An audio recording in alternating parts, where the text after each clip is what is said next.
Baik, Assalamualaikum warahmatullahi wabarakatuh.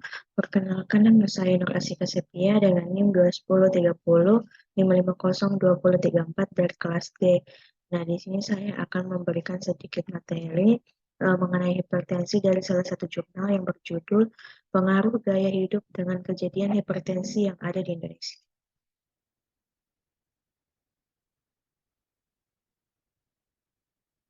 Adapun pembahasan yang akan saya bawakan ke depannya yaitu ada tujuan, metode, hasil dan pembahasan, dan kesimpulan dan saran. Pertama-tama saya akan memberitahukan kepada teman-teman mengenai identitas dari jurnal ini, di mana nama jurnal yaitu Jurnal Pendidikan Tampusai, volumenya 6, halamannya 15.794 sampai dengan 15.798. Di mana jurnal ini diterbitkan pada tahun 2022 yang ditulis oleh Syah Putra dan Susilawati. Pembahasan pertama yaitu latar belakang, tetapi sebelum saya masuk di latar belakang, saya akan menjelaskan terlebih dahulu apa sih itu hipertensi. Nah, jadi hipertensi merupakan tekanan darah tinggi yang bersifat abnormal dan dengan angka sistolik dan diastolik, di mana menunjukkan angka lebih tinggi dari 140/90 mm air raksa dan diukur paling tidak pada 3 kesempatan yang berbeda, di mana tekanan darah yang meningkat dan berkepanjangan dapat merusak pembuluh darah di organ target seperti ginjal, jantung, otak, dan mata.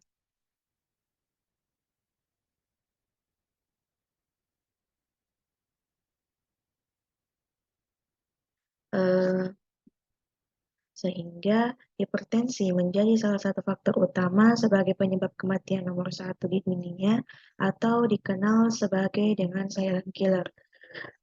Baik, langsung saja masuk ke latar belakang, yaitu di mana prevalensi hipertensi diperkirakan akan terus meningkat.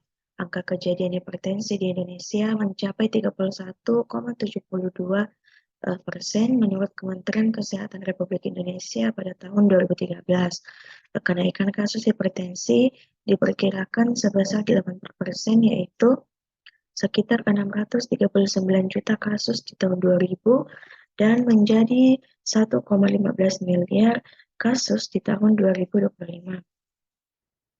Prevalensi hipertensi pada orang dewasa sebesar 6-15% dan 50% diantaranya tidak menyadari bahwa dirinya terkena hipertensi.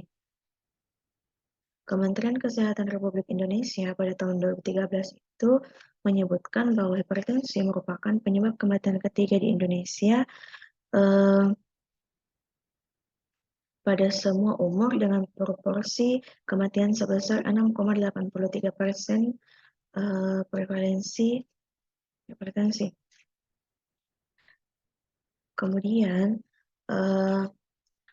angka kejadian hipertensi atau gaya hidup modern yang saat ini dianut oleh manusia cenderung membuat manusia menyukai hal-hal yang instan.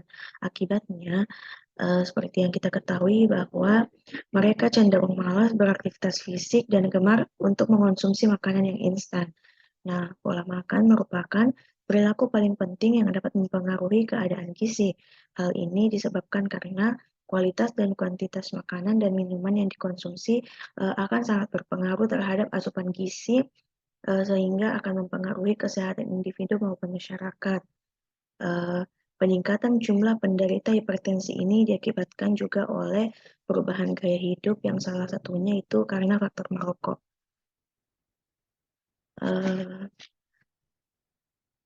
Adapun tujuan dari penelitian ini yaitu untuk mengetahui hubungan gaya hidup merokok dan pola makan dengan kejadian hipertensi yang ada di Indonesia. Kita masuk ke metode penelitian, di mana metode penelitian yang digunakan ialah observasional retrospektif, yaitu dalam systematic review untuk mensintesis hasil penelitian yang bersifat deskriptif, kualitatif, dengan metasintesis, di mana metode prisma atau preferred reporting items for systematic review and meta-analysis yang dilakukan secara sistematik dengan mengikuti protokol dan tahapan yang baik dan benar. Adapun instrumen yang digunakan pada studi ini yaitu berupa handphone, laptop, jaringan, pada kartu perdana operator dan WiFi, di mana seperti yang kita ketahui bahwa alat tersebut pasti digunakan untuk mencari bahan literatur, yaitu jurnal penelitian yang sesuai dengan topik pada studi ini. Kemudian, penelusuran literatur dilakukan secara daring yang bersumber dari Google Scholar, Sinta-Ristek Print, Garuda-Ristek Print, kemudian menggunakan kata kunci seperti hipertensi, gaya hidup, merokok, maupun pola makan. Kita masuk ke hasil dan pembahasan. Jadi, dari total 10 literatur yang didapat oleh peneliti dan juga tentunya memenuhi jumlah kriteria inklusi, data-data yang dikumpulkan adalah pengaruh gaya hidup dengan kejadian hipertensi di Indonesia terhadap kebiasaan merokok dan pola makan. Bisa kita lihat yang pertama yaitu ada tabel 1 mengenai pengaruh merokok terhadap penderita hipertensi. Jadi, peneliti mengambil 3 jurnal. Yang pertama yaitu ada jurnal yang ditulis oleh Ariyanti dan kawan-kawan pada tahun 2019 dengan metode analitik korelasional dengan pendekatan cross-seksional, di mana jumlah sampelnya itu 114, kriteria sampel yaitu masyarakat di Puskesmas Tomini, Kecamatan Tomini, Kabupaten Parigi, Montong, Sulawesi. Yang jurnal yang kedua yaitu yang ditulis oleh Erita Meliani dan kawan-kawan, juga sama pada tahun 2019 dengan metode kuantitatif dengan pendekatan cross-seksional, di mana jumlah sampelnya itu 171 dan adapun kriteria sampelnya itu pasien Puskesmas Hanura Kabupaten Pesarawan.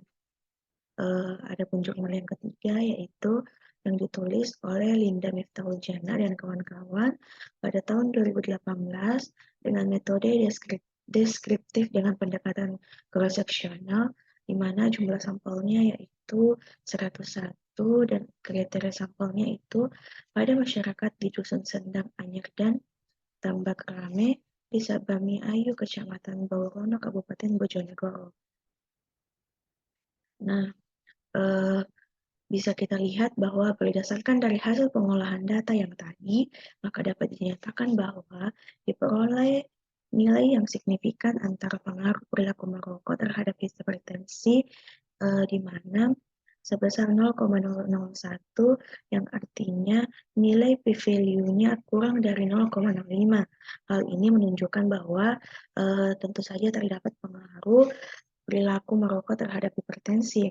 Responden yang perilaku merokoknya tidak baik mempunyai risiko ataupun peluang menderita hipertensi sebesar 4,991 dibanding dengan responden yang perilaku merokoknya baik.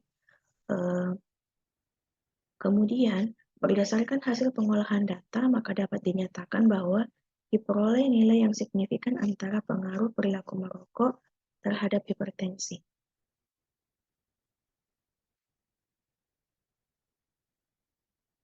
Kemudian ada tabel yang kedua bisa dilihat yaitu pengaruh pola makan terhadap penderita hipertensi, yaitu peneliti mengambil 4 jurnal. Yang pertama yaitu jurnal yang ditulis oleh Alberto Sangka dan kawan-kawan pada tahun 2021 menggunakan metode analitik dengan pendekatan cross-seksional. Jumlah sampelnya ada 36. Kemudian kriteria sampelnya itu pada pasien hipertensi di Rumah Sakit UD Kota Makassar. Yang keempat, atau jurnal yang kedua ditulis oleh Sunarto Kadir pada tahun 2019 dengan menggunakan metode analitik kuantitatif pendekatan cross-seksional, di mana jumlah sampelnya ada 66. Kemudian kriteria sampel pada pasien hipertensi di Puskesmas Dungaligio, Kabupaten Gorontalo. Yang ketiga yaitu ada Tan Robin A dan kawan-kawan, di mana jurnalnya diterbitkan pada tahun 2019 menggunakan metode kuantitatif dengan pendekatan cross-seksional, di mana jumlah sampelnya ada 36. kriteria sampelnya itu pada pasien hipertensi di Puskesmas di Noyo, Kota Malang. Ada jurnal yang terakhir yaitu yang ditulis oleh Ajikwa Awe dan kawan-kawan yang diterbitkan pada tahun 2018 dengan metode analitik kuantitatif dengan menggunakan pendekatan cross-seksional di mana jumlah sampelnya 50 orang dan kriteria sampelnya itu pada para lansia di Puskesmas 1 Kembangan. Berdasarkan dari hasil uji chi-square dengan pendekatan continuity correction diperoleh nilai p-value-nya kurang dari A, yaitu 0,001 kurang dari 0,05, di mana hal ini menunjukkan bahwa memang ada hubungan yang signifikan antara pola makan dengan kejadian hipertensi. Berdasarkan hasil analisis tersebut, dapat dikatakan bahwa responden yang menjalankan pola makan yang tidak sehat cenderung mengalami hipertensi. Kemudian ada yang ketiga yaitu pengaruh gaya hidup terhadap penderita hipertensi. Di mana peneliti ini mengambil 3 jurnal atau meneliti 3 jurnal. Yang pertama, jurnal ditulis oleh Ririn Ramadhani pada tahun 2020 dengan metode kuantitatif dengan pendekatan cross-seksional, di mana jumlah sampelnya itu ada 69, kemudian kriteria sampelnya pada pasien hipertensi di Puskesmas Geneng, Ngawi. Kemudian jurnal yang kedua yaitu yang ditulis oleh Rusli Taher pada tahun 2021 dengan menggunakan metode kuantitatif dengan pendekatan cross-seksional, di mana jumlah sampelnya yaitu ada 30, kriteria sampelnya yaitu pada pasien hipertensi di RSUD Labuan Bajo Makassar, dan yang ketiga yaitu jurnal yang ditulis oleh Kiki Rismani dan kawan-kawan pada tahun 2021 dengan juga menggunakan metode analitik observasional dengan studi kasus. Jumlah sampelnya yaitu ada 30, kemudian kriteria sampelnya pada masyarakat di Kelurahan Bagandeli, Kecamatan Medan Belawan. Nah, hasil penelitian menunjukkan bahwa ada hubungan antara perilaku gaya hidup dengan kejadian hipertensi. Uji statistik korelasi Sperman Pro didapatkan p-value-nya yaitu 0,000 lebih kecil dari nilai A, di mana A-nya 0,05. Maka dengan kata lain, H1 diterima dan HO ditolak, yang berarti memang ada hubungan yang signifikan antara perilaku gaya hidup dengan kejadian hipertensi. Adapun hasil penelitian menunjukkan bahwa memang sebagian besar responden mempunyai perilaku gaya hidup kurang sebanyak 55 responden dengan persentase 79,7% dengan nilai koefisien sebesar 0,787, menunjukkan bahwa kekuatan korelasinya yang kuat. Nah, selanjutnya kita masuk ke kesimpulan. Jadi, berdasarkan tadi data atau tabel dari jurnal yang telah diteliti oleh peneliti, kita dapat menarik kesimpulan bahwa memang terdapat pengaruh yang signifikan baik dari merokok terhadap hipertensi, kemudian hubungan antara pola makan dengan kejadian hipertensi. Kemudian yang terakhir adalah hasil penelitian juga menunjukkan bahwa memang ada hubungan antara perilaku gaya hidup dengan kejadian hipertensi. Dan kita dapat menarik selain kita dapat menarik kesimpulan, adapun saran yang kita bisa berikan bahwa memang perlu adanya pengawasan untuk membentuk pola hidup yang baik dan sehat agar kita terhindar dari penyakit.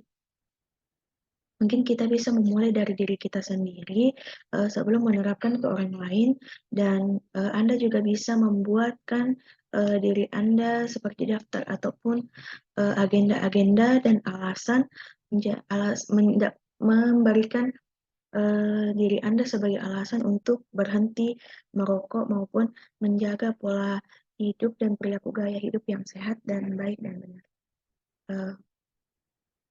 Nah, itulah tadi yang sempat saya sampaikan. Lebih dan kurangnya mohon dimaafkan. Wassalamualaikum warahmatullahi wabarakatuh.